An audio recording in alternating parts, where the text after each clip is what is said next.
And we're back on 3 Rounds with the only TV star who has 3 watches and cooler shoes than I do, Mykel Hawke. Let's talk about your fighting.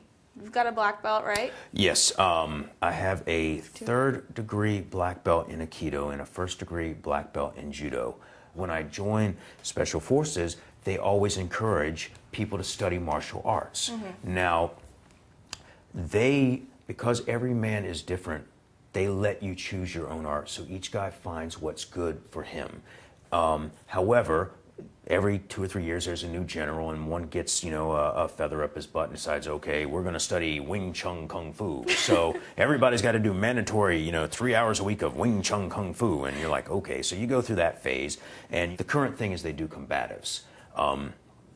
And now combatives was primarily designed for Marines. So you take a bunch of good kids, jarheads that they be, and, you know, you take a kid with nothing and you want to get them from 0 to 60 really fast, and that's where combatives is really good. Where combatives is really awful is if you are a true martial artist, there's a lot of violations of your principles and your techniques, and I found that very difficult.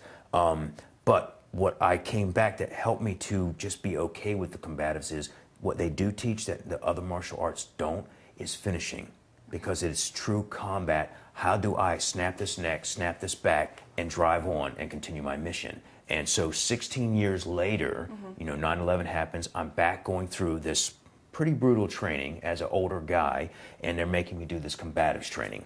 So I'm like, okay, I'll tell you what, now, by this point, I'm like a 2nd degree in Aikido. I'm like, okay, give me anything you got to the instructor, and I'll show you I can defeat it. And he's like, no way. So he's getting me on my knees. I've got my back arched. He's got me by the back of the head, and he's raising up the knife, you know, that's a training knife, to stab me in the jug and finish me off, which is great. Okay, I'm completely pinned. So all I do is 2 fingers right below the knee, elbow right there, and he goes flying, because all I did was hit a nerve plexus. So it looks like magic. Right. You know, I'm just like, and he's like, and it's really just technique. So what about for those of us who don't have a black belt in anything?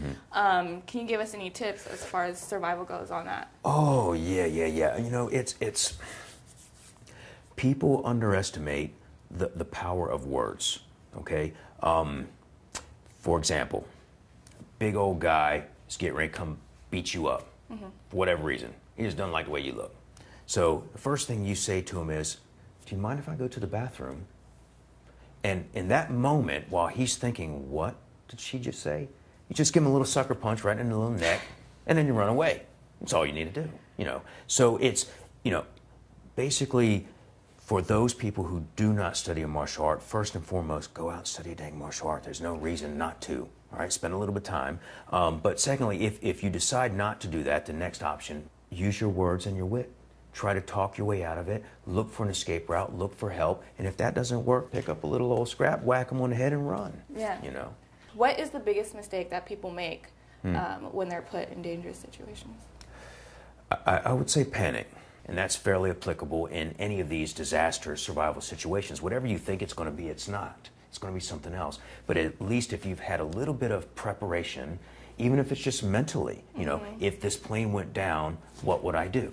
Just asking yourself that question, you've already put yourself well ahead of the game for the person who now didn't think like that. The plane crashed, their leg hurts, there's smoke, there's fire, they're screaming, they're yelling, and now they're like, what do I do? Right. You've already thought about it. So just a little bit of planning, I think, will go a long way. I consider the Special Forces primarily to be teachers. I mean, that's what we do. We go in and we teach these people how to do things for themselves. So I've always enjoyed teaching, and through my business of teaching people, I've been blessed with the opportunity to teach more people by TV. So, you know, I have a survival show on Discovery, Man, Woman, Wild, with my wife, which is very cool because we keep it real. We don't do anything BS. It's hard. You know, when we're done, it's like we just had our butt kicked, you know, in a boxing match. But it's good stuff, and we feel really good about what we're teaching because we teach all these things, common sense, why we're doing this, basic principles, because what we are putting ourselves through for the experience and to share with the audience is, you can never say what somebody's going to face. So we try to teach good principles that can apply to anyone who might find themselves in anything similar to that situation. So that's a great show. So we're pretty excited about it. I'm excited for you. That sounds great. Congratulations. I also hear LK, sorry, that's why I call him Larry Kasanoff, our chairman, says that you are the next action hero, and he's very excited about you. Yes. So I want to know why he thinks you're the next action hero and what movie you're going to be in. Well, you got to understand, when guys from our background hear things like, oh, that's very heroic, we kind of cringe inside, because it's like we're just doing what our job is, what we believe in. So when I hear Larry say something like he's the next action hero, I'm like, man, there's like 100 dudes out there that can kick my butt. But it's been that fortuitous opportunity that I do have some legitimate background and experience, as well as some opportunities with the media, and been able to meet up with Larry. And he has a wonderful cause with his film that is my background. Right. And he's trying to make this film about, Task Force 121, which is the special group of people selected by the president to go find Osama bin Laden. And it's a real story, amazing people, amazing missions, and Larry is trying to tell that story, and he wants me to be involved in that, and I'm pretty honored by the opportunity. Yeah, I can tell you he really does believe in you and who you are and what you've done. He's very excited about you. And I'm very happy that you could come here and sit with me. Well, thank you. It's always nice chatting with a good-looking gal. So. You know what? It's always nice chatting with you. So come back anytime.